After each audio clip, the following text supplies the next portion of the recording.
Hey, if you got this part of the video, you've caught the live unedited edition, Home Gadget Geeks, Thursday night, December 5th, 8 p.m. in the Central Time Zone, 9 Eastern, 7 Mountain, 6 Pacific. If you got this any other time than that, you're watching the recorded version that's sitting on our recorded version channel there on YouTube. You can subscribe to it. If you ever want to join us for the live version, we're live Thursdays, 8 p.m. Central, 9 Eastern. Love to have you come out at theaverageguy.tv/live. Or if you subscribe right there on YouTube, you'll get a notification when we go live. It's a great way of doing it. For the live folks, maybe you didn't know who are listening now. Brian, Dan. Oh, I see I'm posting from my Gallup account on let me get that changed. Christian, how are you? Good to see you. I'm doing well. It's super awesome though. I didn't realize we weren't live, so I told John to go check his signal messages, and you were like, "Hey, who are you talking to?" And I was just reading the YouTube comments coming in. So sorry, I guess I threw you off there, didn't I? No, yeah, I was wondering, then I thought, well, maybe maybe you thought we were live, and then I don't know. I'm a little out of it tonight. It's all right. I'm I'm not right there all with you. Yeah. But John's checking in. I realized I was tweeting or I was messaging from my Gallup account, so we get that fixed. I think. Here we go. Test. No, it's still. Oh, I got to refresh that. That's what I got to do. Okay, we'll get that in. So no worries on that. Well, hello. Been a 3 or 4. There we go.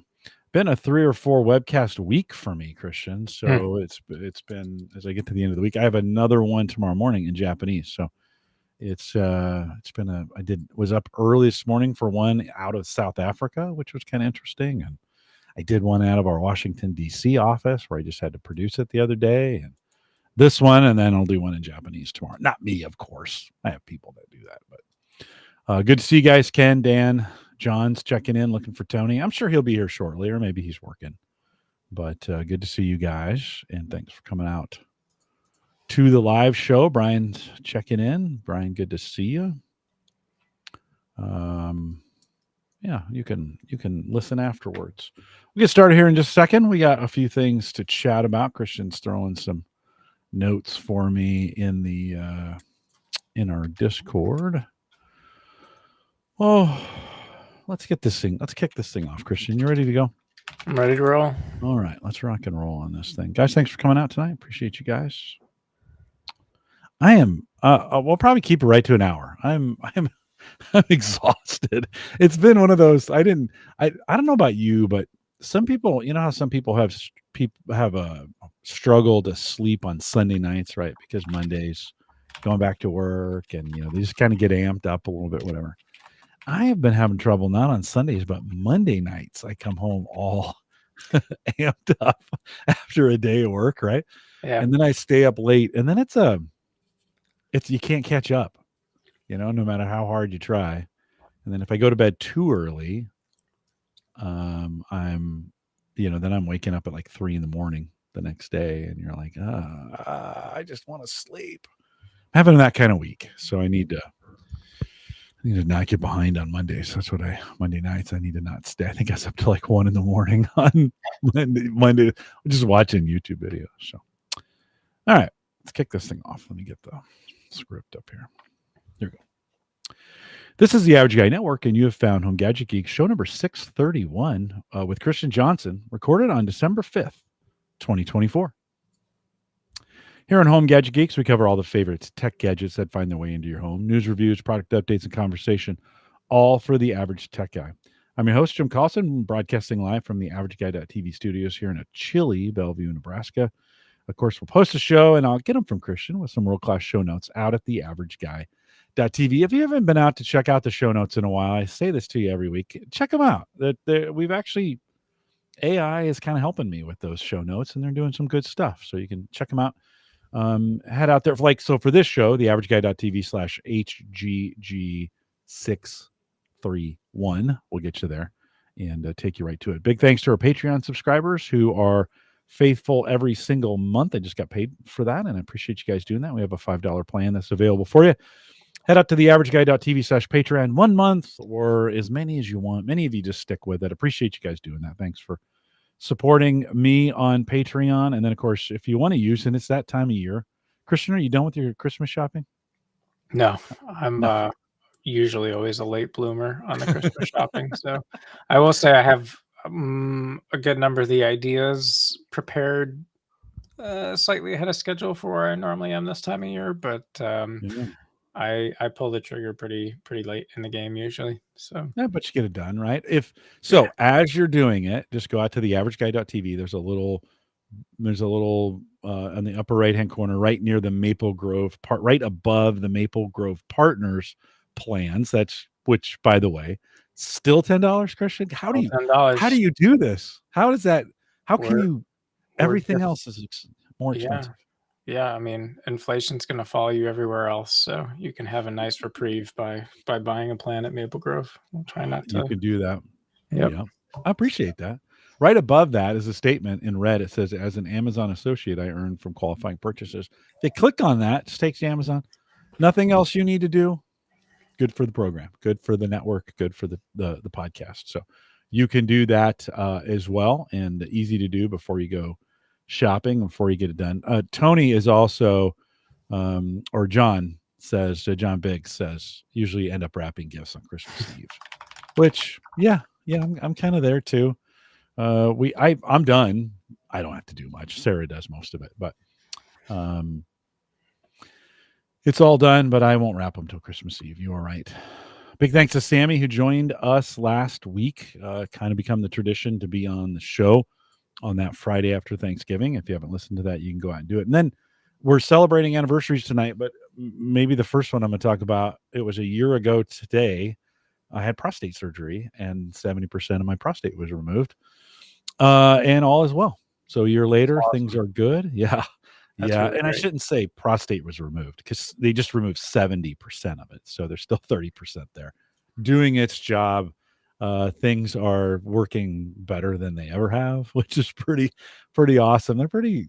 Modern medicine's pretty great. Tony, thank you for your work that you do in medicine. It's pretty great. You were mentioning Gary's looking good too, right? I mean, Yeah.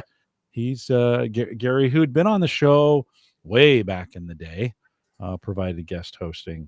He's doing all too. Modern medicine, good. It's a good thing. Hmm. It's a Yeah. good thing, It's indeed. gonna be interesting to see what modern medicine's doing in like 2050. We're gonna be like, Yeah, wow, that's cool. I saw yeah. that in a movie somewhere. 'Cause yeah, it could be. Yeah, it could be really interesting. Yeah. What's coming up? Well, speaking of interesting, we're celebrating 14 years. We're not going to spend a ton of time. We're not going to look back for too long. But I asked you before the show started. Did you ever think 14 years ago we would be here today? No. On that first show, thinking about that. Anything as you've been podcasting with me the whole time? Anything you've learned about yourself, or anything you'd pull from those 14 years of podcasting that just kind of stand out to you? Yeah. Um, Probably a few things. One is learning how to communicate to different audiences. Mm, I think podcasting teaches you that in a unique way because folks get attracted to different shows and different discussion. There's some things that work really well for some folks and some things that don't. And if you don't love what you're doing or talking about, it won't come through on the podcast. So yeah. show won't be for everyone. That's okay. Be really passionate about what you do talk about, and people who are also passionate about that or want to learn about that will naturally gravitate towards it. And the community aspect to me is still kind of really remarkable. I mean, 14 years ago, um, podcasts I wouldn't say were common. It wasn't like Joe Rogan had taken the world by storm or Yeah. anything. So, Yeah. like the concept of podcast saturation, I don't think was really out there. I know it was kind of a hot buzzy thing probably when we started. It wasn't like it was, the first podcast, but compared to where we are 14 years later, podcasting is extremely commonplace, extremely saturated. There's a lot of content to listen to. It's almost like how much, content there is to stream now. So, um there's something out there for everyone. So if you're going to, get on the internet and create original content, you may as well do it in things that you generally love talking about and doing. So Yeah. I think that's Yeah. important, Yeah. especially when you think about 631 episodes and counting. It's got to be stuff that brings joy and you have fun talking about. Yeah. Well, for me, it's an opportunity to connect with you or whoever's on the show. Right. Right. I've never Well, I've never seen this as listeners, don't take this the wrong way. I've never seen it about the listeners. It's always been about us getting together, having a Absolutely. conversation, and the benefit. We recorded it and we push it out, and if folks want to listen in, they can. Couple hundred, but some weeks in the 200 and 300, some weeks in the 500 and 600s. It never that number just does not change that much, Christian, which is Yeah. crazy that they just every week just show people show up, and it's great community. I obviously, I've gone through a couple iterations of like, should I stop? And I keep coming back to, nah, why should I? This works out pretty well, and we're having a good time. And it morphs and changes. We go back to the early days of cyber frontiers, and we did that for a while, and then said, you know what, we got to just roll that into Home Gadget Geeks and be good with it. Yeah. And we did, and successfully. Those are still out there if you want to go listen to them. But anyways, I appreciate for you listening and joining us live. Appreciate you guys for the 14 years we've been doing this. And on a crazy Thursday evening in December, 14 years ago, we cranked out the very first one of these, and I go back and listen to it and go, oof, got some work to do. And we got most of that work done, I think, in a lot of ways. So some good stuff. So I think thanks to all the folks who were a part of that. And I'd start naming names, but I would forget people. So appreciate everybody. And for you listening, appreciate you guys as well. Speaking of appreciating, Christian, you announced last time you were on, you are a dad to be. How's that going? Everything good so far? Everything? Yeah, it's going awesome. We're doing on okay? week 24. I should And probably ask that in pre-show just to make sure I didn't step in it. Everything's going well. We're good. We're enjoying it. So I asked the audience to submit some dad jokes since you're going to be awesome. a new dad, right? And Brian was kind enough to give us some dad jokes. We have about a minute of those, so don't fast forward through them. Brian took his time on this. Christian, take some notes. You're going to want these. And Brian, thanks for sending them in. Here they are. Brian, and just wanted to call in and give some dad jokes for Christian. First, I've got some tech-based ones. Why did the computer go to the doctor? Because it had a virus. Why did the server go broke? Because it lost all its cache. Yep. Why was the computer cold? Because it left its windows open. Why did the computer show up late to work? It had a hard drive. How many programmers does it take to change a light bulb? None. That's a hardware problem. Yeah, that's pretty good. We got a few more here. We'll roll through. And now I have some tech-based dad jokes specifically for a dad-to-be. What do you call a baby computer? A microchip. Mm-hmm. How do tech-savvy dads know they're ready for fatherhood? They've installed all the updates. What did the computer say to the dad-to-be? Prepare for a major upgrade. How does a techie dad calm a crying baby? By resetting their sleep mode. Oh, there you go. And why do techie dads love coffee? Baby needs a fully charged dad. Congratulations, Christian. Very awesome. Brian, thanks for sending those in. Appreciate that. And if you want to do some dad jokes after the fact, you can head over to the averageguy.tv. There's a microphone in the bottom right hand corner, or you can just sit down and record them, send them to me, and we'll play those. But what do you think, Christian? Awesome. I really appreciate that, Brian. There's some pretty quality ones in there. I'm gonna have to add to my personal journal of jokes. So yes, yeah, those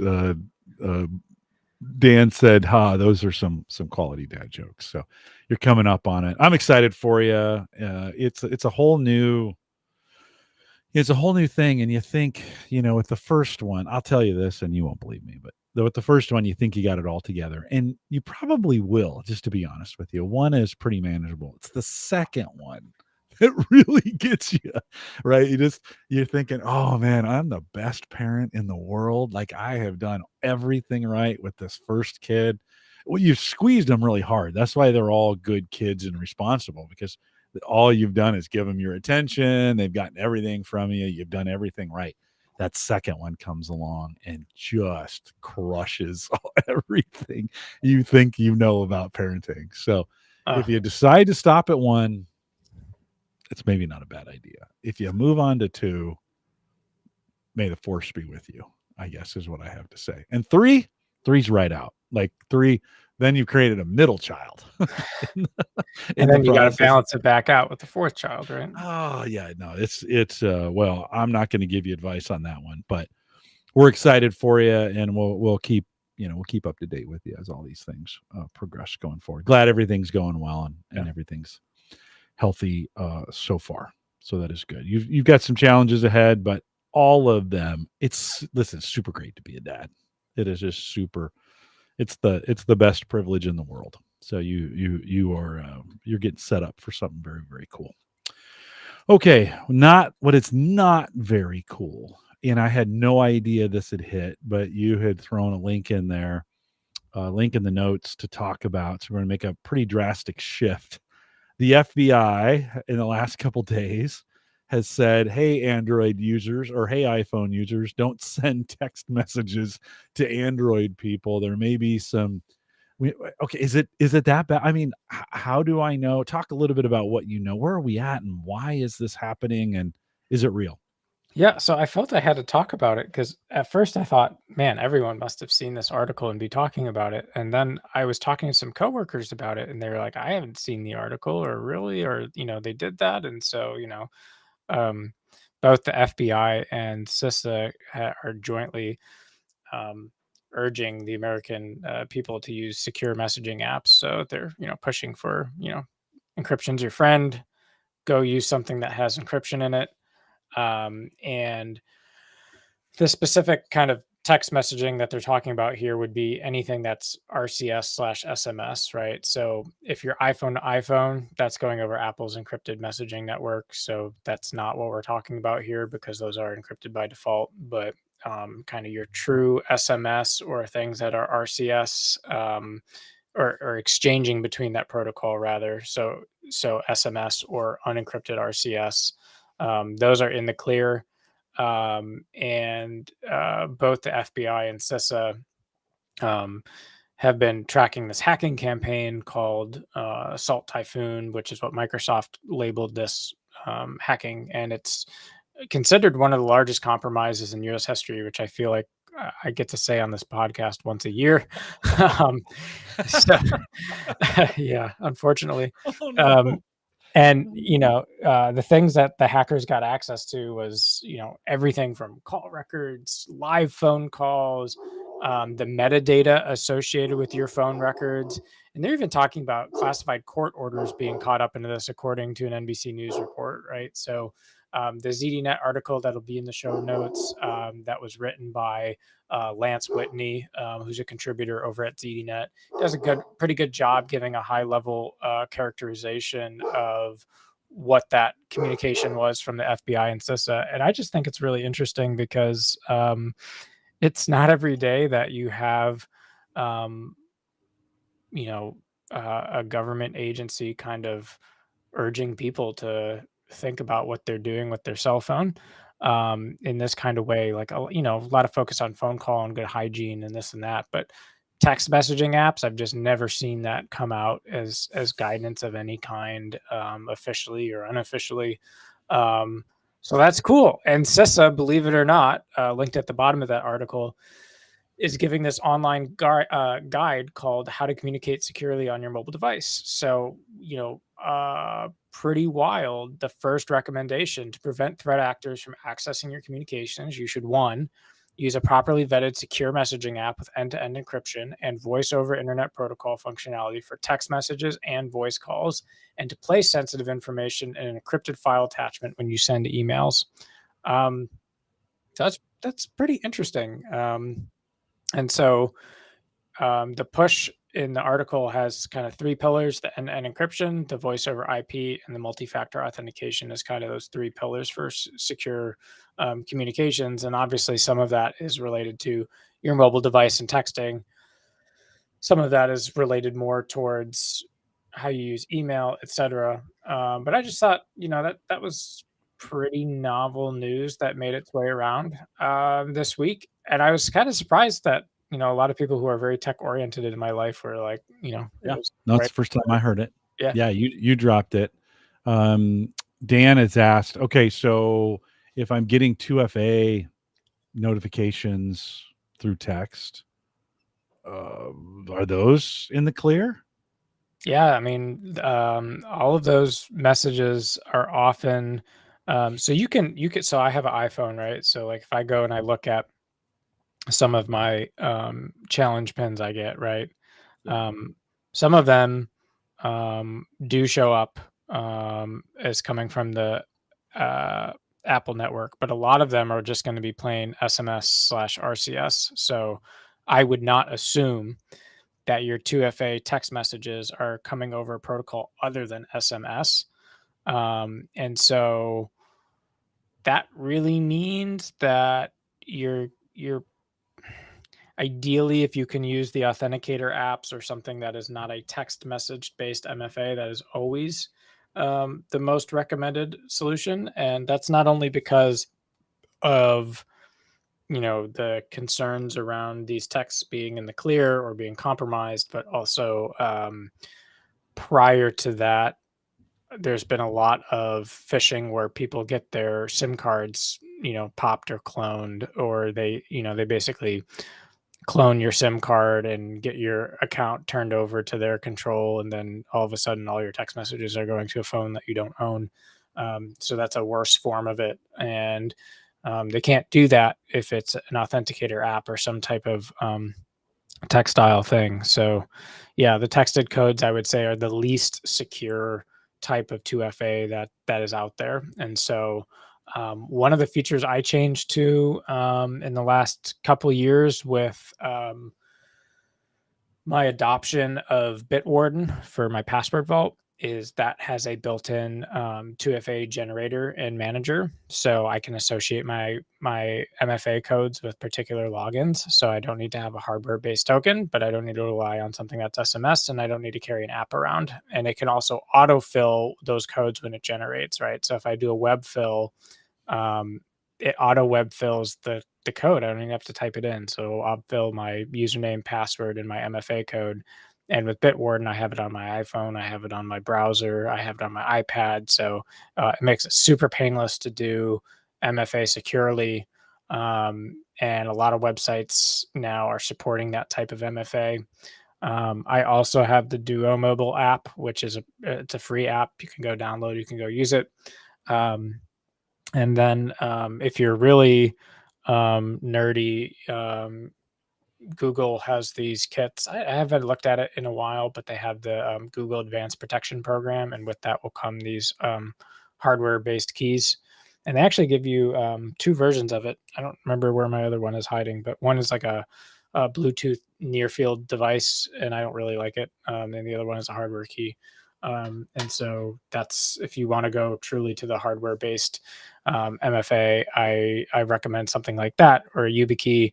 Most people probably aren't going to want to do that, especially like if you're on your cell phone and you're trying to log into something. It's probably a little bit annoying, but that's kind of the rising scale of gradient from least secure MFA options to most secure that I think are pretty accessible to the average guy at this point.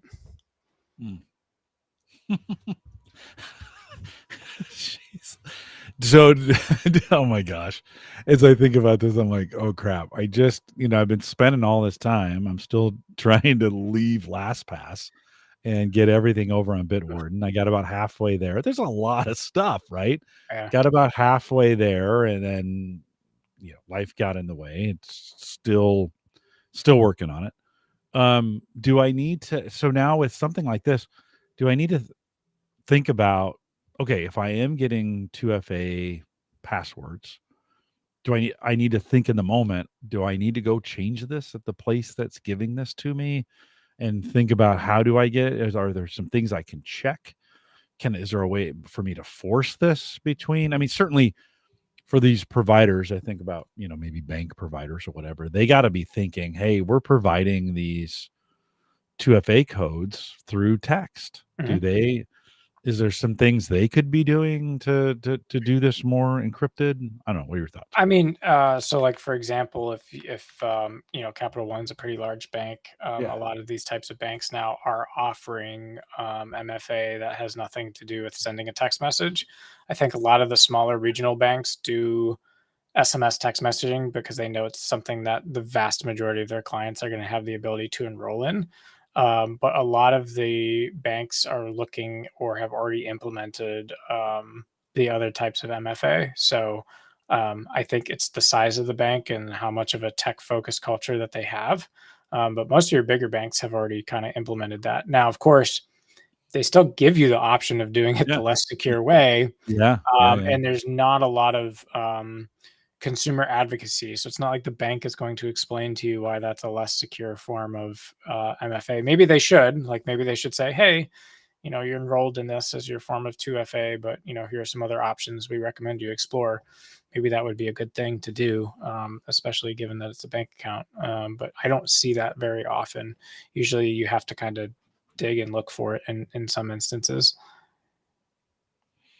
In that article, again, we'll post the ZDNet article in the show notes, but it says, of course, you can turn to third-party messaging software such as WhatsApp, Signal, Telegram. Does Discord fall into that? Are they encrypted? Do you know? Discord, I wouldn't consider to be an end-to-end encryption platform. So it's a super popular one. I use it all the time. It's a great community platform. Yeah. But we have a family chat that way. Yeah, but they don't. So they have a newer feature that came out this year. It was actually in end of Q3, where they came out with a feature for the audio and video in Discord to become end-to-end encrypted, but the text, both in a group channel and a private message, is not encrypted. Okay. WhatsApp, of course, I think, and this is a weird one. Everybody else in the world uses WhatsApp. Yeah. Nobody uses it in the US. Like Mhm. it's the most, yeah, it's crazy how it's just, it has not, there's been very little adoption of it. And in outside of the US, they use it for everything. They're like, hey, what's your WhatsApp? And I'm like, oh, I don't have a WhatsApp. And like, how they look at me like, how is that even possible? I think some of it is also the phone too, because I think with WhatsApp, it's easier to make calls with numbers that are recognized by your contacts. And I don't know WhatsApp user, so I'm completely uneducated, take nothing for granted with me in WhatsApp. But Signal is consistently rated pretty much the de facto most secure option. It's what PC Magazine rates as its best choice. Obviously, WhatsApp is up there as well. And then you kind of have this next tier with Telegram and Session and some of these other pieces. But I mean, Signal has a lot of easy integration with your contacts. It's still end-to-end secure. It supports things like disappearing messages.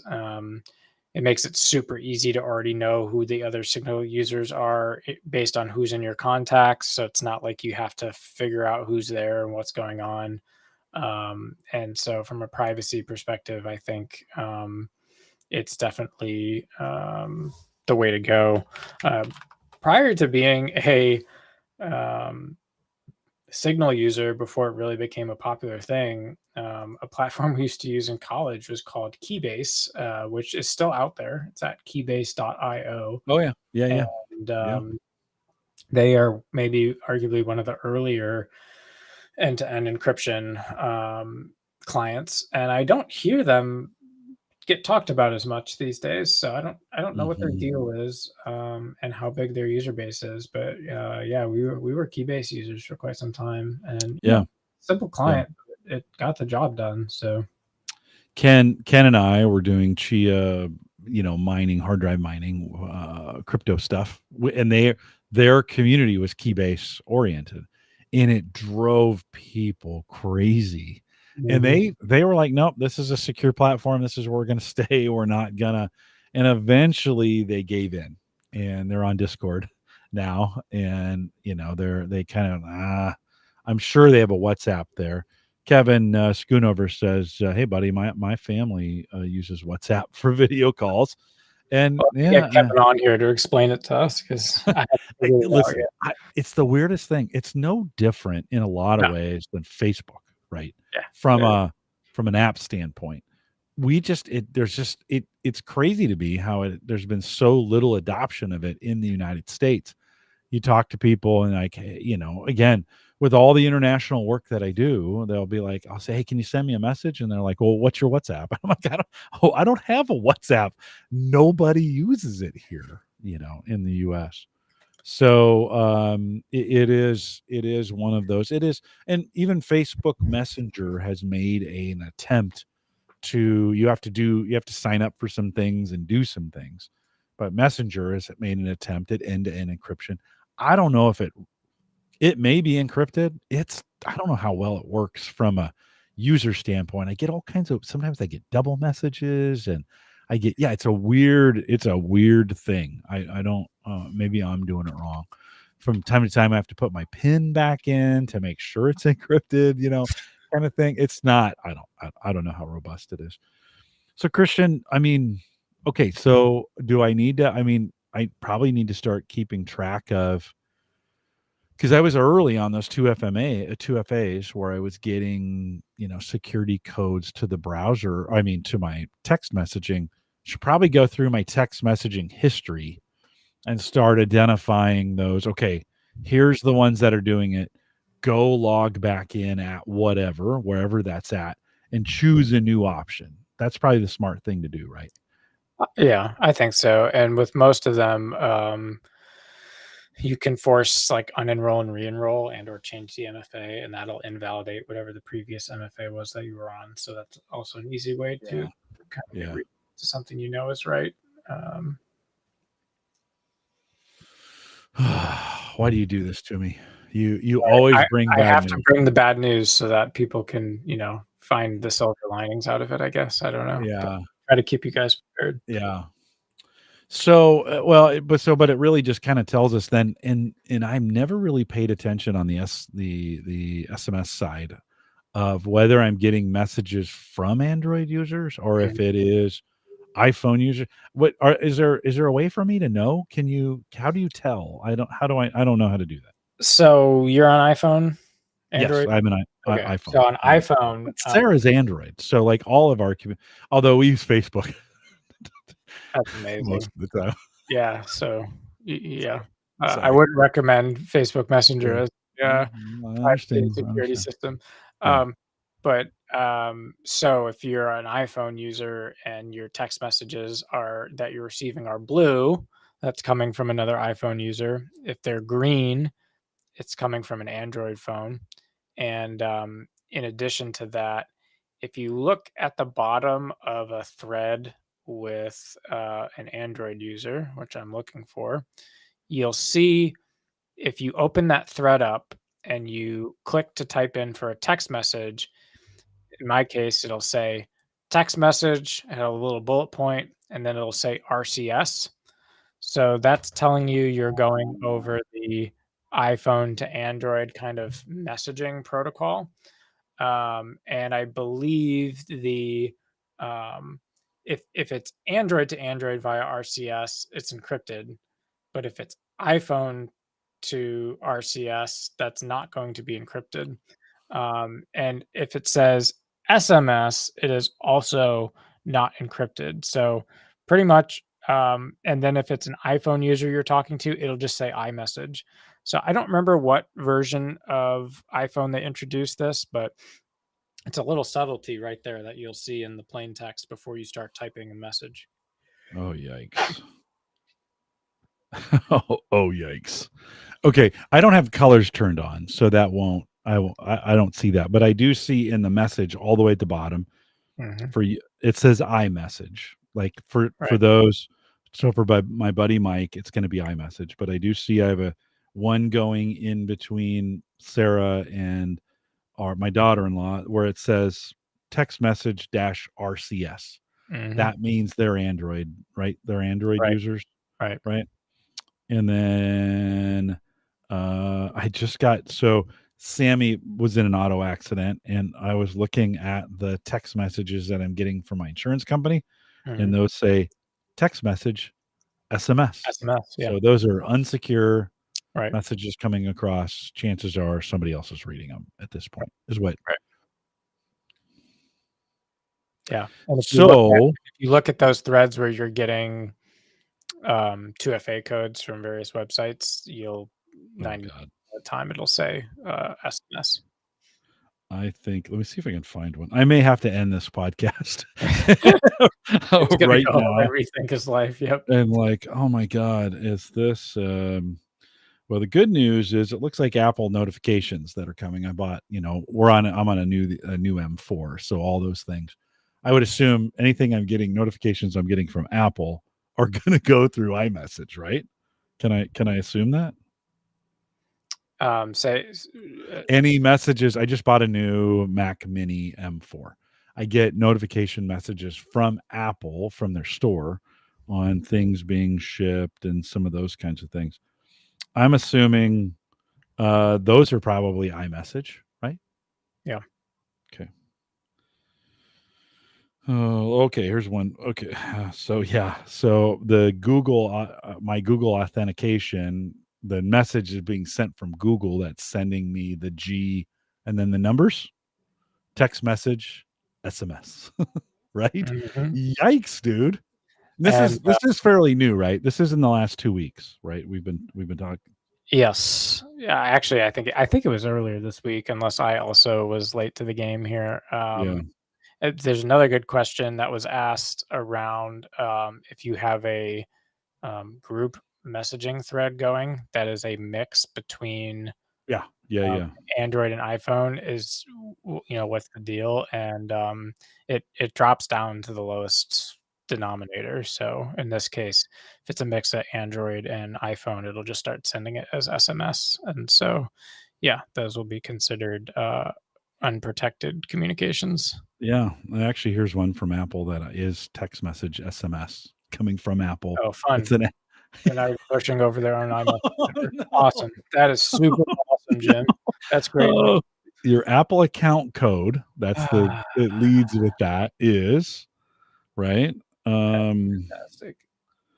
Yeah, I was trying to see. Definitely. Yeah, this one is Home Depot, and it's definitely now. Okay, it's my Home Depot account. I don't store credit cards. One of the things I've never done is store credit cards on e-commerce sites. I just don't do it. But yikes. Yeah. God, Christian. This is bad. Dude, we're at the whole anniversary show on this one topic. No, it's good. That's really good. I mean, every time you're on here, you give me a quarter's worth of work to do. How does this happen?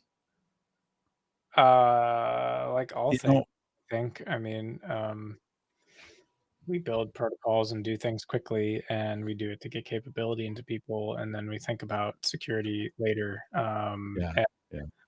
I do genuinely believe in my heart that we're not as bad at it as we've historically been as a society, but SMS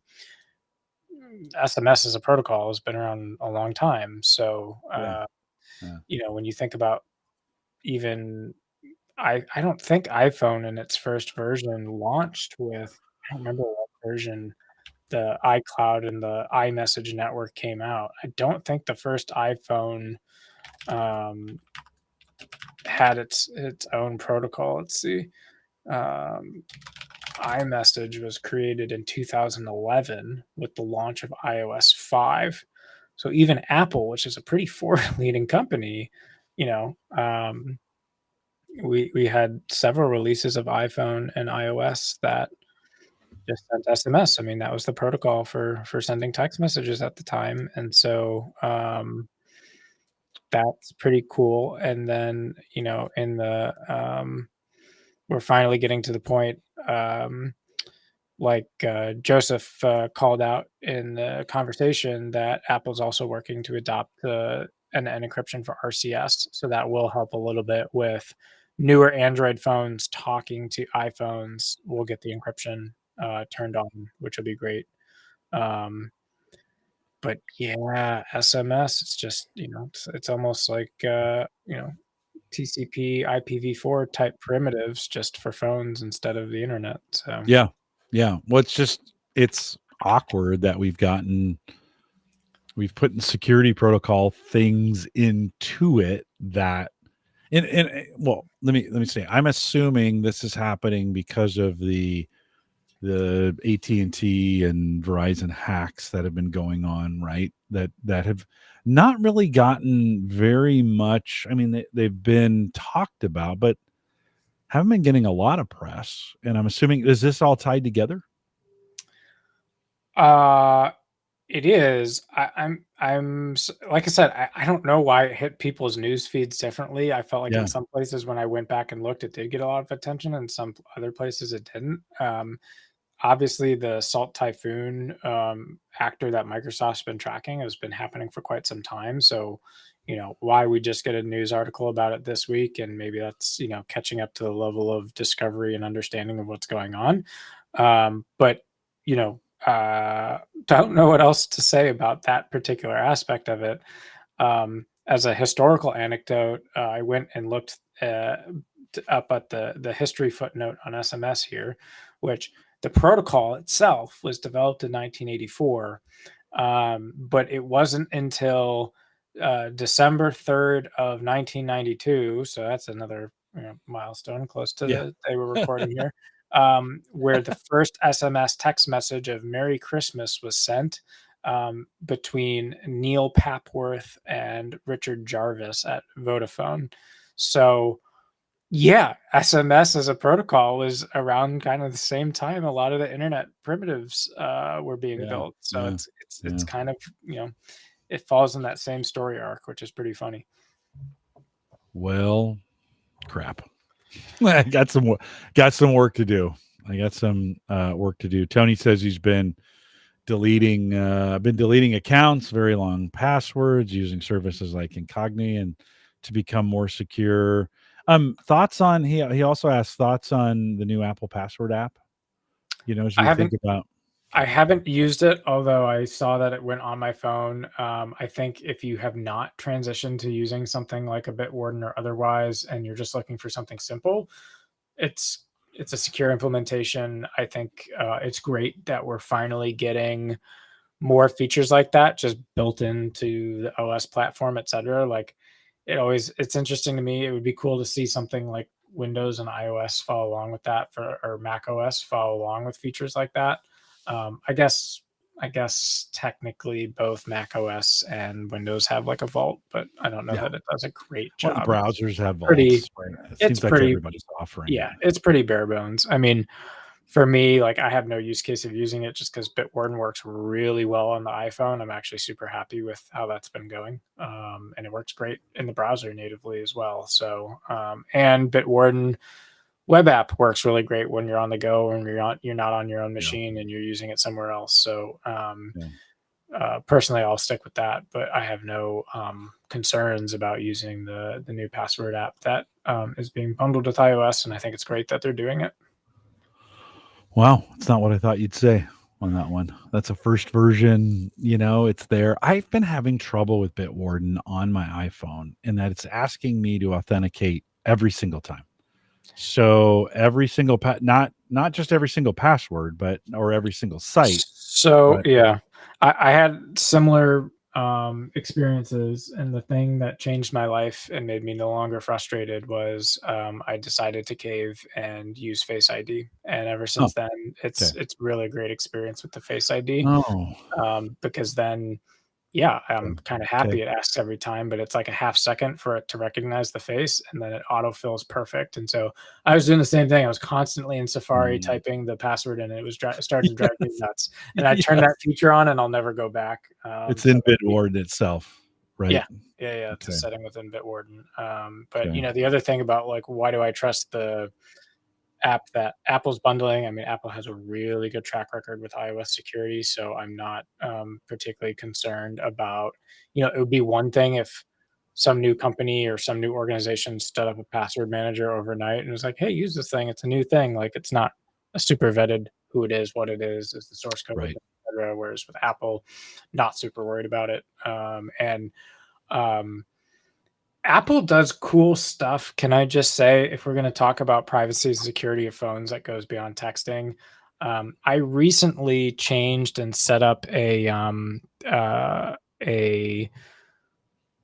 iCloud family subscription plan through Verizon as part of their like new bundles where you can mix and match an ungodly number of different subscription services. And so I did that to change my bill recently because they were getting frustrated that I was on an old cell phone plan and they try to kick people off old phone plans. It's fine. So I was like, okay, what the heck, let's do it. And one of the best hidden gems of iCloud, because as you all know, I don't store things in iCloud because why trust a cloud, which is an oxymoron of my life. So I'm not discouraging you from that. But a really cool built-in feature for iCloud Plus is private relay and hide my email. And so I cannot speak highly enough to how freaking cool those two features are and how easy and seamless Apple makes that to turn on and use. So with the private relay, you're getting a built-in VPN service to your phone. You don't have to set it up. You don't have to configure it. You're not paying anything outside of the iCloud subscription. It just works in Safari. Your IP address is fully anonymized. Your ability to be tracked is going to be significantly minimized online. That's fantastic. And then as like cherry on top, they offer a hide my email feature for your every email account you have on your phone. So if you're signing up for a new service or you need to provide your email address in a web form and you don't know if that website's going to be hacked in 2 years or not, you can use the hide my email feature. It generates an on the fly iCloud anonymous address, basically a disposable email address that then will forward that message to your actual inbox so that you never have to worry about that disposable address getting compromised or leaked. And those disposable addresses can be set up as one time. And so really, really, really cool to see that level of just kind of built-in security coming with the subscription-based services from iCloud and having it go beyond, I guess it's considered an iCloud Plus feature, right? So that is really a highlight for me. And $10 a month, right? For you do the 2 terabyte. They have a 200 gig plan for like $299, and then a so $10 plan. I think I did the 200 gig plan because I don't store a lot in iCloud, right? So I'm paying $299. Yeah. If it's for the individual, yes. Oh, yeah. But I have all of the phones on our cell phone plan with Verizon get the subscription for one flat price. I think it's like I think it's $16 a month for the family. It's either 10 or 16. I got to go look. But it's a good deal to get it through Verizon instead of getting it direct through Apple if you don't need the storage. If you do need the storage, then your mileage may vary. I think like it looks like I can upgrade the iCloud Plus in addition to the Apple One plan. So okay, that's what it is. So I get the Apple One plan, which includes the iCloud Plus subscription. Apple One also includes the Apple Music, Apple TV Plus, and Apple Arcade. So that is $16 a month, and that gives the whole family up to 6 seats, I think. For $16 a month, 6 seats, you get that storage, you get all of the different Apple subscription services, and you get the iCloud Plus. So that is a deal. And then on top of your Apple One subscription, if you want to upgrade the storage, you could throw on another 200 gigs for $3. You could throw on another 2 terabytes for $10 a month, etc. But again, just the fact that in iCloud Plus, I mean, think about it. Like, how many times have we talked about different VPN service providers you can go buy, and they're going to charge you at least $3 a month for that VPN. Yeah, and if you just go get iCloud Plus as an individual user for $3 a month, you're getting all these built-in security features that I don't think people think about when they think about iCloud and Apple subscriptions. They just think about, oh, I need to store and back up my phone. Yeah. So Yeah, and I have the iCloud storage. I'm gonna have to look at that. I just upped my VPN. I use Bitdefender. I Okay. use that for both. I have a Bitdefender box that I use for the house, which has worked really, really great. And then I get unlimited Bitdefender clients for Windows or Mac if I want to use. So it's unlimited in the space.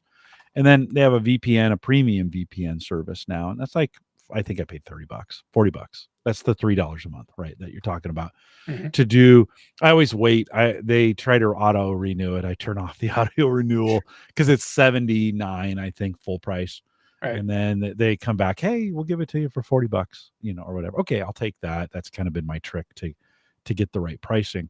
But yeah, this would be a way to kind of consolidate that down. I may have to take a look at that with all the subscription things we have now. It would be nice to consolidate some of those down. We got some good comments coming in. Let me talk about these in chat. Christian, you can respond to them. Joe says, I'm hesitant to use any messaging app that the FBI specifically recommends. Well, you don't have to trust the FBI for it. You can go to any like Electronic Frontier Foundation or other firm that's equivalent to that, and they'll give you similar recommendations around Signal and other apps. So I Yeah. hopefully that. But I love the tinfoil hat thinking. Yeah. It's awesome stuff. It's not just not threat actors at times, right? I mean, we learned this couple years back with the NSA, right? So, John says, "I'm loving Bitwarden for long password generation. It does make it a lot easier. I keep my 2FA separate and use Google Authenticator for that. Any thoughts of? And actually, I've got some in Google. I have some in LastPass still. I'm still using the LastPass Authenticator for some of them. And then I have some in the Microsoft side. Is there any, Christian? Is there any value in you always talk about reducing the footprint. Is there any value in moving the stuff around or keeping it in different places so you don't have it all in one place? Yeah, I mean, I think the advantage of that strategy is that technically, if your master secret became known or your vault password became known, then it would defeat the value of the MFA because then basically, if they learn that vault password, then there's no separate step they have to get access to your MFA. So keeping them separate is probably a good security practice. I'm comfortable accepting the risk that I don't write down my master password anywhere, and it's a very long, you know, sequence. So it's not going to be something that Bobby Rainbow Table shows up and is successfully able to use. So I am comfortable with that risk, but I don't think it is a bad choice to want to separate those two out. Yeah, two or three. You can put them. The hard part is of that, and because I have them on three different, using three different. The Microsoft Authenticator is nice for work, right? Because it ties in with all the Office stuff that we're doing, and it's really easy to do. The Google one works well with the Google accounts and some of those other things. Bit, not the Bitwarden. What would be I guess I'm still using a LastPass authenticator. Yeah. It's just another place, right? From that. Um, yeah. So I don't know. The hard part is sometimes thinking, okay, where's it at? Like, that's the hard part, right? Is knowing, okay, where did I store that thing now? And you got to go into all three. Dan says out in chat, he says, hide my email is nice, but I've used Simple Login for a long time and it's owned by Proton now, who is my primary email provider. So I tend to default to them. Tell me, what does hide my email do? Christian, explain that to me real quick. It is similar to what so like the DuckDuckGo is one example. I don't know if they call it the same thing or not, but the equivalent feature in iCloud Plus, basically it's generating ephemeral temporary email addresses that you can use for any web form that you fill out or deal with. So, a lot of times what happens is you'll create an account or you'll sign up for something or you'll check out at a store somewhere and it'll want your email address. And then later those emails get compromised and then you constantly get spammed and people start trying to send you phishing stuff.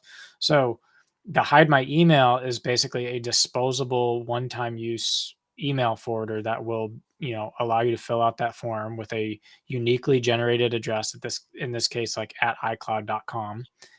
is what it'll show up as. And then that email address will get forwarded straight to your actual inbox. So, for the vast majority of those forms, it's not like you're responding or replying to those emails. A lot of them are no reply boxes anyway. So this is just a security measure to protect your email address from being, part of the next data breach, and kind of giving you that peace of mind, and privacy as well in transacting online.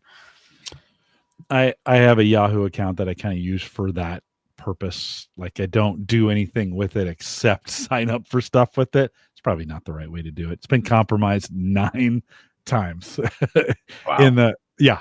I mean, it's shown up on 9 different lists, right? And it does get spammed a ton. I don't do anything through it for the most part. It's kind of become my spam email. But it probably sounds like, and I've thought about this before, it's just so hard to do that because I've got things like my Amazon shopping account is actually tied to that Yahoo account. So I should probably go in there, move it, get it changed, and then probably shut those things down. But it's hard to do that stuff. Like, I mean, I've had that email address for 1,000 years. Yeah. Since for beginning. Tony asked a good question, and since we've talked a lot about LastPass, have you followed them at all? Have they done anything? I've seen some announcements come out. It seems like they're trying to harden some of the things they're doing. Thoughts? I haven't looked too closely since we last talked about it, so I'm not up to date on the latest news of what they've been up to. I think they've had some ownership changes this year. I think Francisco Partners and Elliott Management are now owners in LastPass, so maybe they have changed some of the leadership structure as well, or at least the investors that are paying the bills for LastPass are help driving the company to keep making improvements. So but outside of that, I have not tracked too closely how their journey is going. I started the process of moving, I would go in, move some things over, do some stuff, deleted some notes. I think that's what they call them in LastPass. Some notes, move some notes over. Got about halfway done and I ran out of steam. And changed the password and did a bunch of other things. Took some stuff out that I thought, changed all the banking ones, all the important ones to make sure they were changed and deleted off that system. But man, I like everything else. It's just hard to get all the way done. Yeah. And I found that I went kind of cold turkey, I think, with RoboForm. I think I ended up not having a bad experience getting them imported though. But the cleanup was like you were saying, you have to like do it in batches, and yeah. you only have so much attention span before you're like, okay, enough of that. So opening things and closing and setting and long passwords and changing them and so I just decided to try to get, cut over first and then deal with, okay, this is how I'm gonna, go about.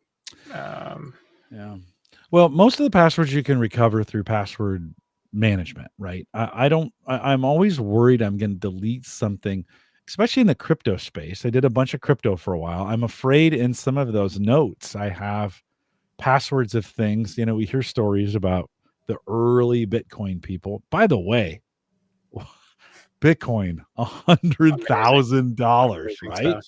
Yeah.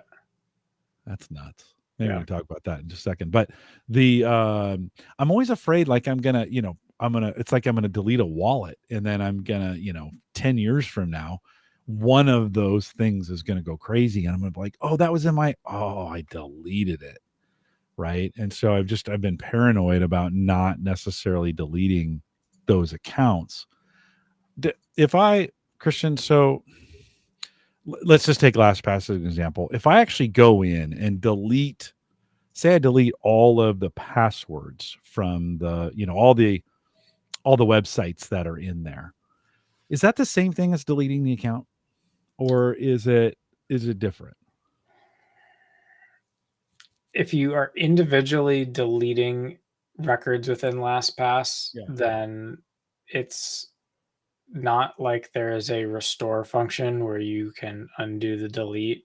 Whereas a lot of times, if you're just like, I want to close my account, a lot of times the behavior in companies is different, where it's like, all right, like we'll close the account and like we'll kind of put you in stasis for 30 days. And if you decide to change your mind or whatever, we can magically resurrect you. Now, I don't know if that's the case with LastPass and what their deletion policy is, but that would be the thing that I would look and index on because yeah, if you're solely going through and deleting each one of those, I don't think you have to worry about like ghost copies running around. And also, technically, because LastPass enables or implements local based encryption, it wouldn't even matter if there were ghost fragments of that around. But Right. but yeah, in terms of like a data cleanup perspective, enumerating the individual records, I think is, it's not like the company is going to constantly be creating backup snapshots that reflect every single time you're taking a mutating action within your own kind of account. So Yeah, it would be smart just to end it though. Right. yeah, To like yeah. end it, close the account, have them delete. I'm assuming once you close the account with them, it deletes all that stuff permanently. You're right. They do have local, I mean, the encryption is done. They don't keep anything there, but Correct. yeah, some things. Oh geez, now I have a long weekend of work to do. Ken is saying any tips on blocking spam calls on iOS? This got out of hand during the elections. Like I heard everybody complaining. And like I'm a T-Mobile customer, and supposedly they've got some software to help with this on the phone. It didn't. I got all kinds of. I mean, text messaging was out of control. Certainly, thoughts on that?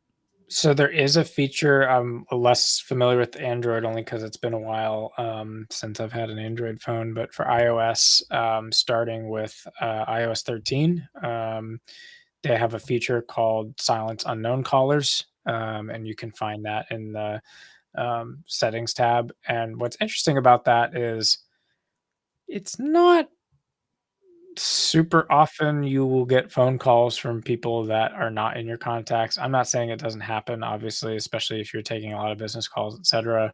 So that is one way if you just want like blanket coverage, so to speak.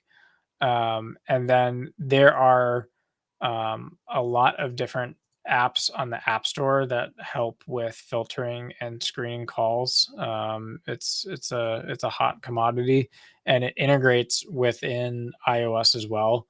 So once you get one of those call screener apps, then in settings, in the phone settings, there's a section for call blocking and identification, and basically you can enable those apps and it will allow the app to manage the screening of the caller ID. I've actually found that the built-in Apple doing it, where a lot of times it'll say like potential spam, has been incredibly accurate for mine.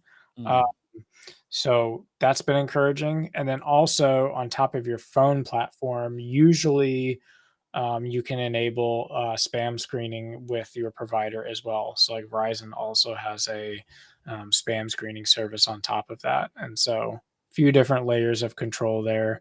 Um, I don't know that any one of them is perfect per se, but I think it's gotten a lot better. Um, I if get tons of anything, them. yeah, if anything, I And think I thought I'd enabled all those things to stop them, including what you were talking about of not in my connection, not in my contacts, yeah. contacts. They still come through. I have to double check. With it, but yeah, I don't answer any calls just to be on. Even if I know you, I'm like, you're going to voicemail. I Yeah, just am not. I just don't answer my phone. It's yeah, crazy how I've moved away from so excited to get a call to, yeah, no, I'm not really. I mean, I'll answer it if I know, like if I know it's you, I'm gonna answer the phone. But for the most part, yeah, they're going to voicemail. We kind of ruined that's kind of been ruined for a lot of people, picking up the phone and saying hello. yeah. No, That's, yeah. and Um, obviously, text message screening isn't really a thing because it's like, here's the text, and rarely is it like it's not like there's a separate category for spam that it's doing by default. You can report them, yeah. junk, and I'm sure that helps the iMessage network filter out I future don't know if it does. Like, Yeah. I've reported so many junk emails, or text messages. Yeah. They just keep coming in. I wonder, will we get better at this, or will it just get worse? Do you think? I don't know that it gets better anytime soon. I don't know how much worse it can get. Yeah. So maybe if you get to the point where everyone is on either iMessage or RCS, it's the SMS blast spam that is really I would say, the most frequent type of spam-based texting, right? So you're not really going to get spam if you're on iMessage unless someone has an iPhone that's on the Apple network. So that in of itself is a barrier because it's not like someone is, programming an iPhone to then send over, like that would get flagged very quickly. So in a way, the silver lining I think is that as SMS as a protocol gets deprecated, um, Will it? Do you think it will?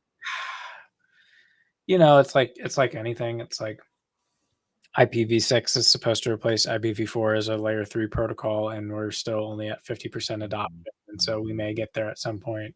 So I don't think that they would ever turn the lights off on SMS at some point, but I think if RCS and iMessage start to represent the vast majority of phone-to-phone communications, then the algorithms and the filters get a little bit easier to write to be, a bit more suspicious towards SMS-based communication.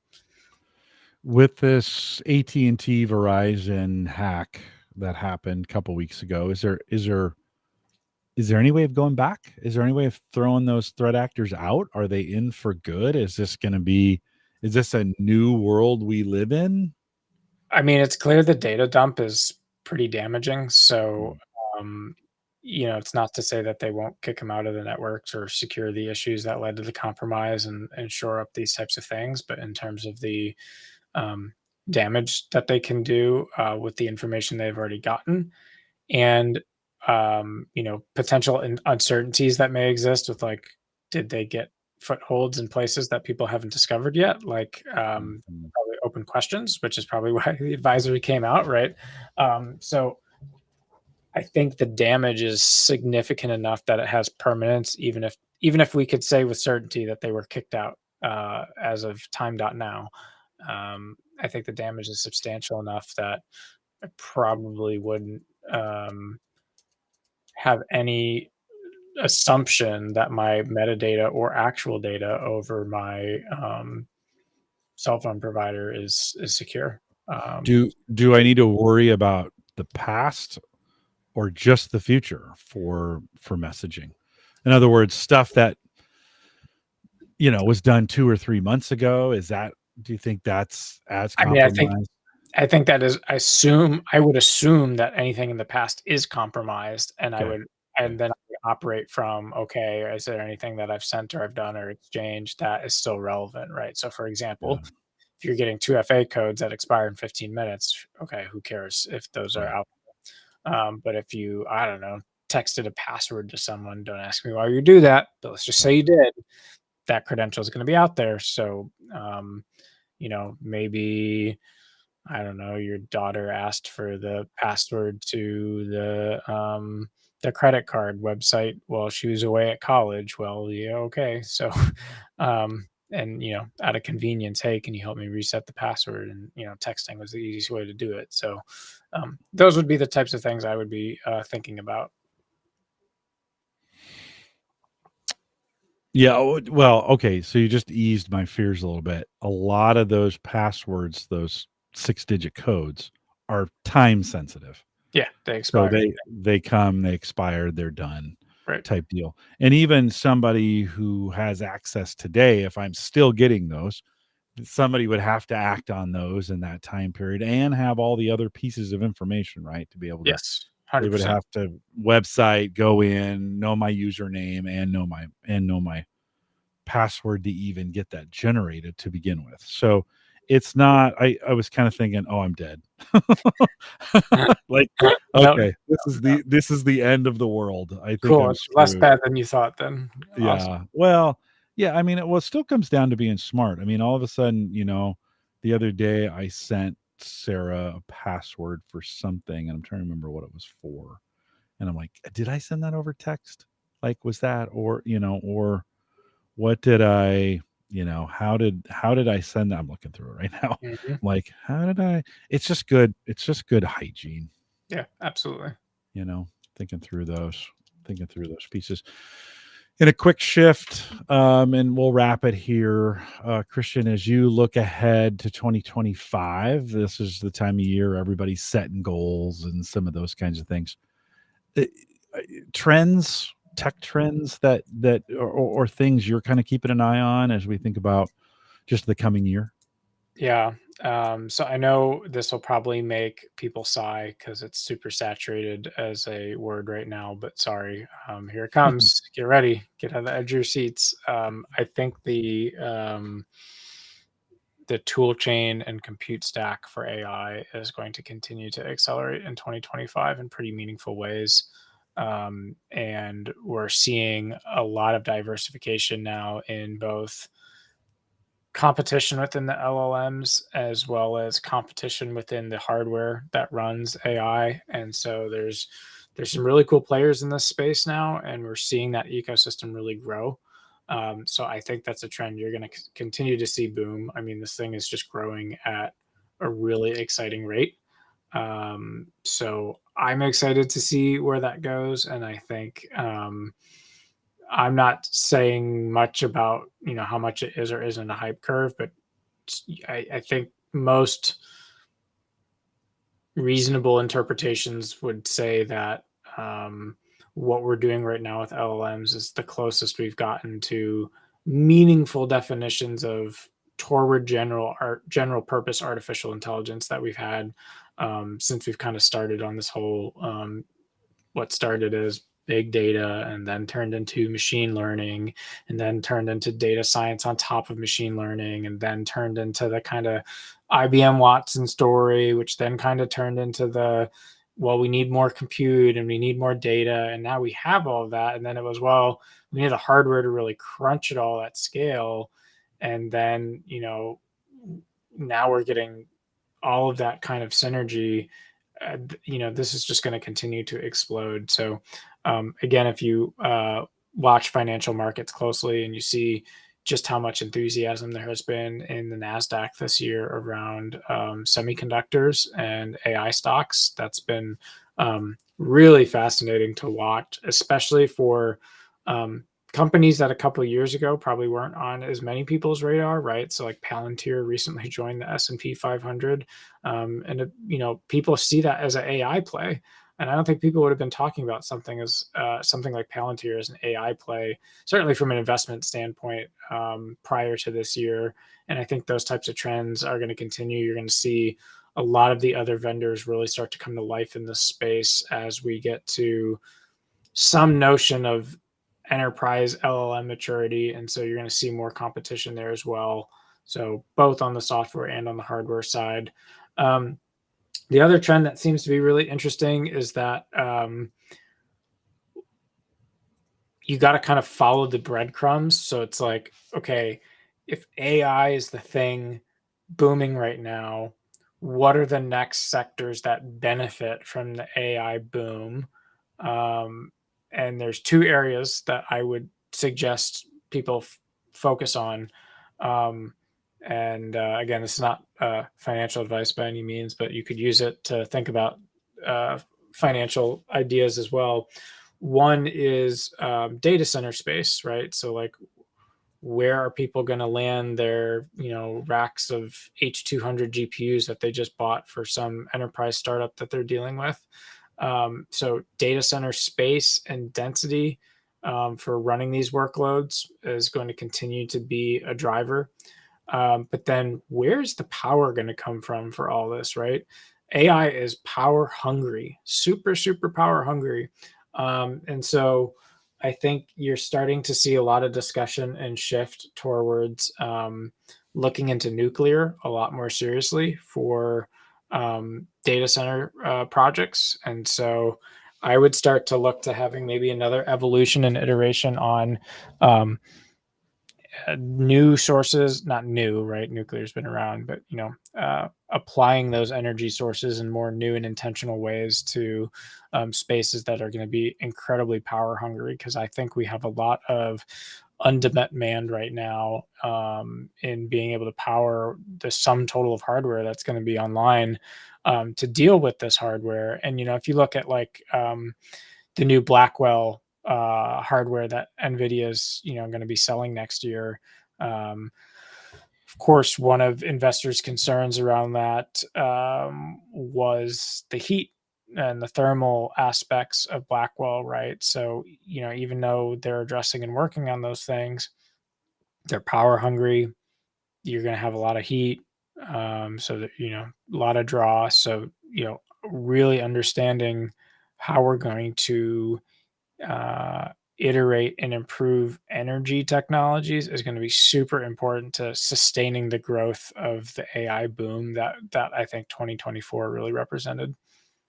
Do you think at some point we outstrip the ability, to actually power what's needed for some? I mean, it grows faster than our ability to provide that power in a cost-effective and Yeah, responsible way. it's totally You know? possible. I mean, it's interesting. You're seeing some renewed interest in people building supercomputers again too, and obviously because that's now they have something to refocus it on. Right, And right. we've always talked from like a retail / average guy perspective how you can build these state of the art retail machines and then be like, wow, I got this great, AMD Ryzen with 16 cores and they all go 5 gigahertz. And I got this DDR5 memory and it's blazing fast. And I got this PCIe 5 NVMe and I got, the latest NVIDIA card in. And then you're like, oh crap, what do I do with this thing? Like, Yeah, I don't yeah. have software that can, take advantage of all of this hardware. So from a retail perspective, we were always like, when is the software going to catch up to what the hardware can do for it now? But certainly on the enterprise side, we're there where AI is really driving the next generation of hardware demand. So I do very much think that uh, it is possible we don't have the sum total infrastructure capacity that's needed today to support all the potential hardware and use cases that Yeah. are floating around out there. Um, and yeah, I mean, that's not even counting the crypto world, right? I mean, there's been plenty of studies of how much power it takes to run the blockchain. Um, and so you have boom in crypto, you have the boom in AI. So hardware and how much compute density at what energy sources and factors you can get that operating at scale in is going to be, I think, a huge topic, not just in 2025, but probably you're going to see this be a theme over the next 2 to 3 years. Hmm. Well, and both crypto and AI are still fairly gimmicky. I mean, yes, there's some applications in some places very specific that are doing some things, but so we still think about the general consumer. Most people don't understand what the value of crypto or what it does. And I think in AI and the stuff, it's a parlor trick, right? For most people. Oh, I put a document in there, it can sum it up for me. Or I do some things. I ran a report the other day where I gave it a spreadsheet and I said, and analyze the trends here and tell me if there's been an increase in the number of the test scores over the last, I think I gave it 2 years worth of data. And it worked pretty well for that. It's still a little bit, I mean, listen, I used to be able to write that in SQL. So it's not like it's just writing the SQL for me, right? That's the magic in some cases is it's taking the query language that I'm putting in English and it's translating it to because it shows me the query language that it's writing for me and then runs that. Still I think though for a lot of people still fairly gimmicky. What happens when it does go mainstream? Like what happens if Bitcoin actually takes a foothold in the economy and becomes something real? Yeah, I You mean, know? we're about to find out at a theater near us in a couple weeks here. If you follow Bitcoin, the big milestone as of recording this week was the break of the 100,000 price level. We got up Yeah. to around Yeah. 104,000, I think, before we pulled back. So, I mean, I don't think you would see the magical 100K stratosphere be breached had the incoming administration not have a big focus around sure. wanting to make crypto a part of their policy agenda. And really, I mean, you remember maybe 2 years, 3 years ago, I think I did it. I don't remember if it was a Cyber Frontiers or Home Gadget Geeks, but I talked about what was going on with the Federal Reserve and the Treasury wanting to create a government-backed digital currency, and Mhm. CBDCs, and kind of what some of the pros and cons were. And quite frankly, all that's out the window now as of this policy. So that is, going to experience a painful death if it hasn't already. And it's clear that Bitcoin and altcoins are going to really have a mainstream policy hold for the first time. So I think we're about to find out, do we have kind of all of the compute infrastructure we need to run that at scale? And I think we do, to be fair, on the Yeah. crypto side. I think the mining stuff is going to settle down and continue to become less profitable. So um, I think we're okay on the crypto side. I'm less certain that we can reason about whether or not we have the sum total of capacity on the AI side. I think we're just way too early to know the answer to that question. But it's certainly going to be a challenge that people are going to be working on. So, Well, both a dollars and cents a problem in the sense that, listen, if crypto didn't make financial sense, it would have gone away a long time ago right, from an economy standpoint, right? But right, it does. It's working for whatever reason, even though it doesn't have anything. It's not really still doing anything for the most part. It has this perceived value, but this future value and whatever it is. And eventually, the many will become the few, and we'll consolidate down to a few. The AI piece is the really scary one because that's got some not scary not in a bad way, although maybe in a bad way, but when the real practical applications really go mainstream on that, and we really find ways to make it very valuable from a efficiencies standpoint, that's when it starts going. I mean, I think we're kind of on the edge of that becoming a reality in a lot of ways. There's some really good, interesting things being done with it that takes away one of the things I've been hearing in the space about that, and I forget who this was, but they, this dream that we need to create. Oh, it was one of the not Elon, but the other guy on this efficiencies committee. I think it was him. Vivek. Yeah, I think it was him. Could be somebody else who said, we need to free ourselves up from the manual things so we can do those things that we're made to do. That model doesn't work. People need to work like if something was going to take my job, that who's going to give me, where's the money going to come from for me to do the things that I really desire to do? We still are going to need to find ways for humans. I think we thought in the 50s we'd all be sitting around, eating grapes. Well, where do those grapes come from, friends? And how do we decide who gets what in that, right? Yep. This idea of a utopia where we just get to sit around and work on interesting projects. That's not an economy that actually works. You don't, Yep. who, what anyways, it's just such a crazy, that's such a crazy thought. It's like, no, we still need to be productive. People still need to be paid to do things. That's the way economies work. So it'll be interesting to see how this goes. But much like a calculator changed the way we looked at math and sped up the way we do things, the invention of the calculator has driven us to a whole nother dimension. I think AI in a lot of ways, especially from a language standpoint, we can push some things and make us better and more efficient, but we still got to do things in those in those. I don't know what they are. Maybe help each other. Maybe that's what we need to we need to do. I don't know how any of that stuff works, Christian, but we'll get there as well. Well, some good thoughts, Christian. Always great to catch up with you. Thanks for spending some time Yeah, with right us on. tonight. Thanks for saying yes to the podcast 14 years ago. And It's been a pleasure. Wow. Pleasure. Oh, privilege, pleasure. See, yeah, that's what well, happens yeah, but it's been awesome. yeah, that's what AI is doing to you. It's just making you The LLMs are corrupting my mind at this hour. your Yeah. Your brain is turning to jelly. Well, I don't know if we'll be here 14 years from now, but we will be here for the next 4 weeks anyways, over on the live show. And if you're part of the regular podcast listener, Dave McCabe is back. Speaking of 14 Wow. years, Dave Yeah. McCabe is back next week, catching deal. up with him a little bit. He's got some things he wants to bring in.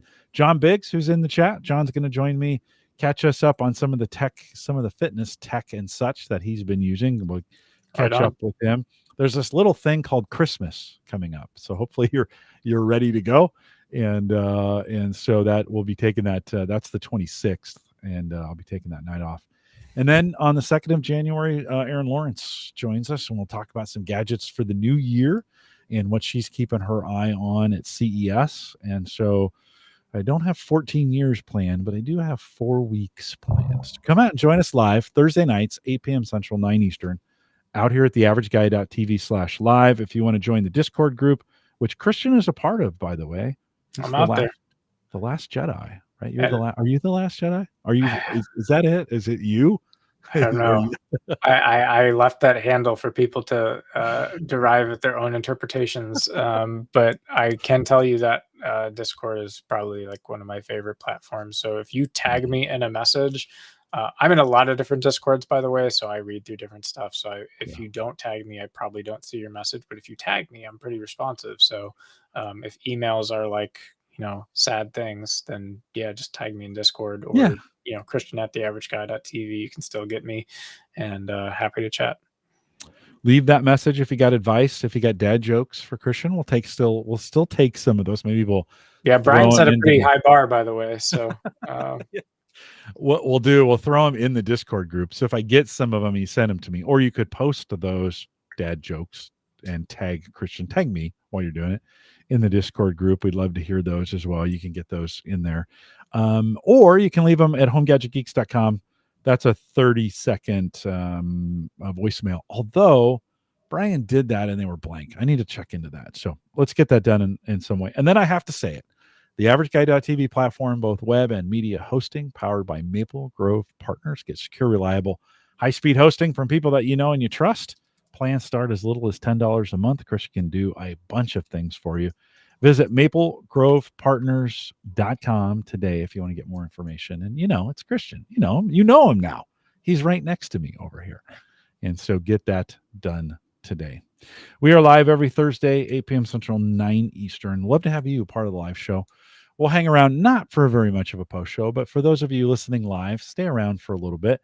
John, maybe we'll do the self-congratulatory backslapping, which there's a story behind that. I'll mention that here in just a second. Maybe we'll do that in the post show. With that, we'll say goodbye, everybody. Good night. Dan, you are welcome. Dan says thanks for 14 years. Another great episode this week. Love the discussion. It was good. And the chat discussion was actually really good as well. So appreciate that. Richard says great discussion tonight. Plenty of food for thought. I got a whole weekend of work to do.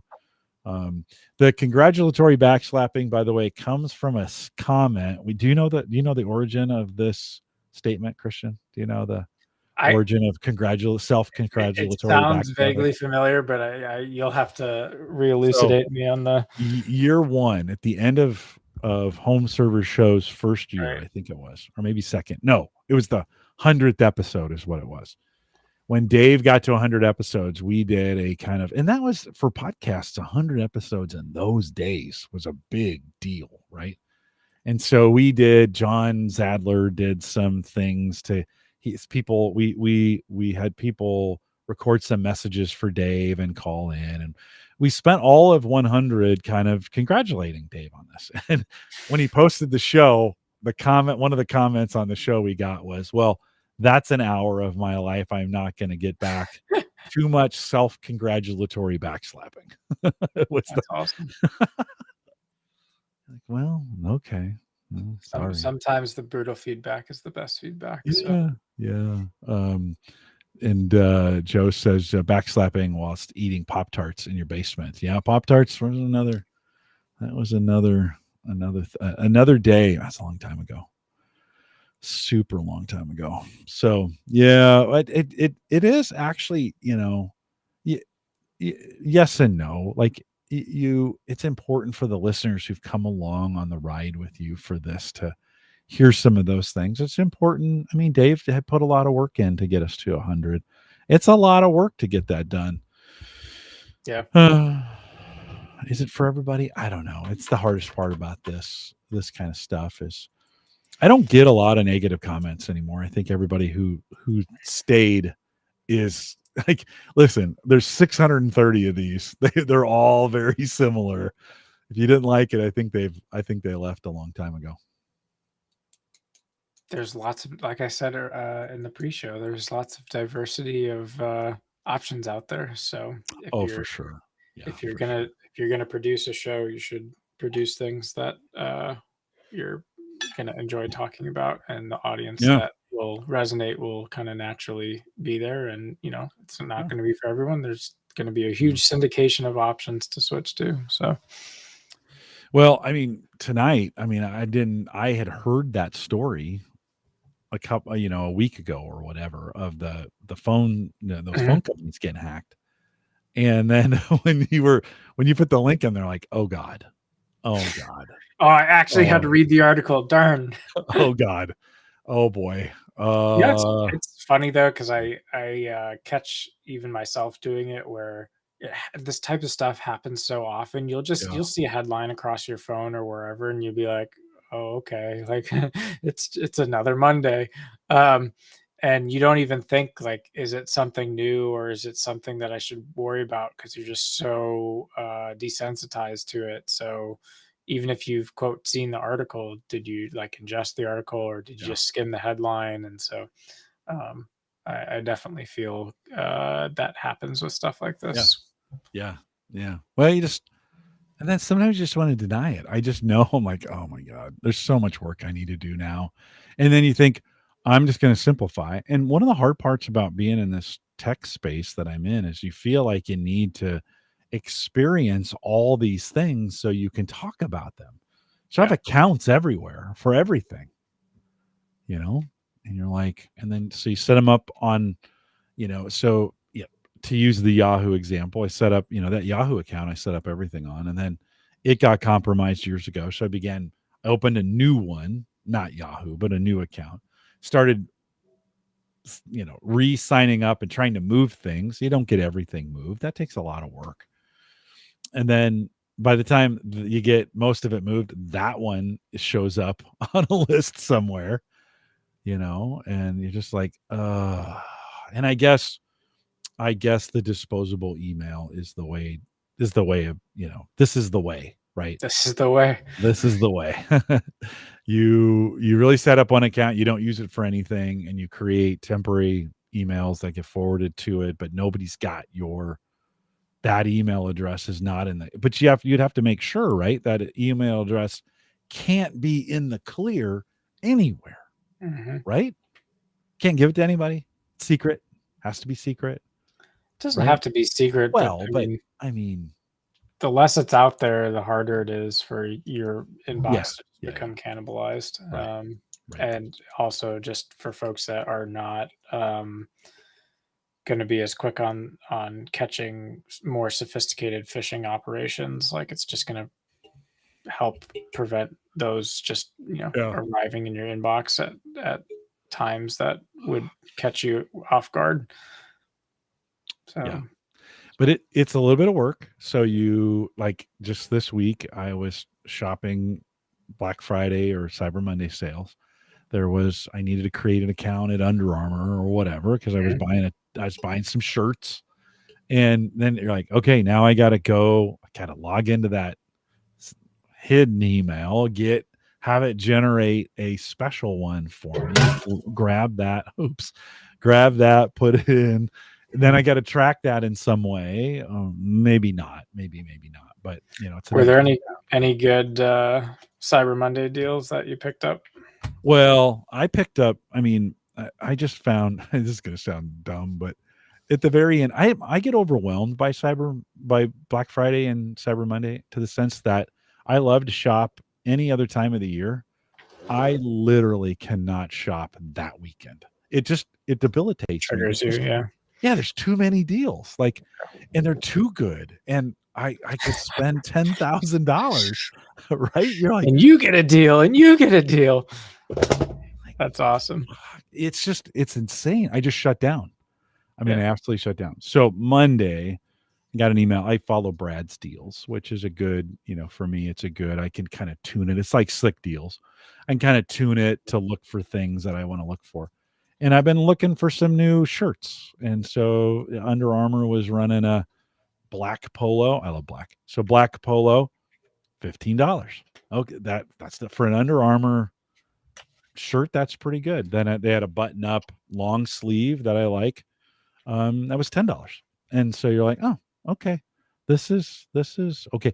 I took advantage of a subscription. If you're in chat and if you had a good deal, you can throw that in chat here in the next few minutes. But I took advantage of Restream. They ran a year long for $10 a month type deal, and I took advantage of it. Did you take advantage of anything?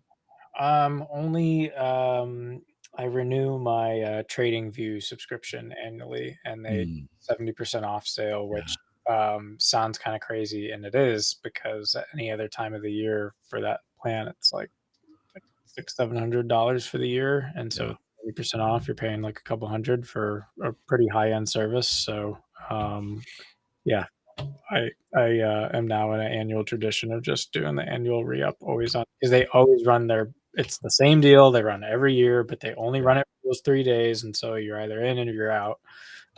So a lot of folks will do that, and it's a good incentive. So it doesn't take long for you to start stacking subscriptions though this time of year, and all of a sudden on December 1st you have a bunch of things dangerous. Yeah, you're at the last 2 weeks of November. You're like, all of a sudden all these things are hitting all at the same time. Wow. Terabyte drives at Best Buy for $150. That's pretty sweet. Yeah, that's kind of ridiculous where the drives have gone. I think I looked on eBay and I think I found it was 10. Wow, that is a good price. Well, I found oftentimes, I don't know where they get these, but you can get drives on eBay. They're not new, but oftentimes they're new. It's weird. I've ordered it for, they say they're used, but they're pretty new by the time I get to them, right? By the time they get to me. And I think I saw a 12 terabyte, or maybe it was 14 for $92 through one of those refurb or used, however they get them. They can't call them new.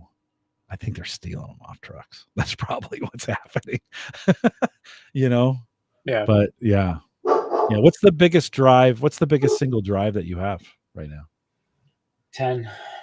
I have a lot of that I have in storage arrays, but I'm happy with 10. At least the dog held off. We heard him a little bit earlier, but pretty good. Yeah. He's doing a time guarding routine. Yeah, no, right on. Tony's saying server parts deal. I think it's the Go hard drive one on eBay that I bought them from in the past, and they've been good. I bought 4 and 6 and 8 terabyte hard drives from them, all in that sub 100 category, and they've all done pretty well. I've been very, and they run all the time because they're doing this Chia hard drive based crypto stuff, so they're on all the time and they just keep spinning. They just keep spinning. So it's been kind of interesting.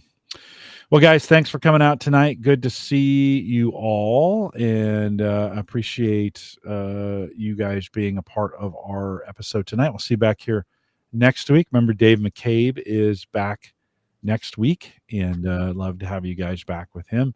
Christian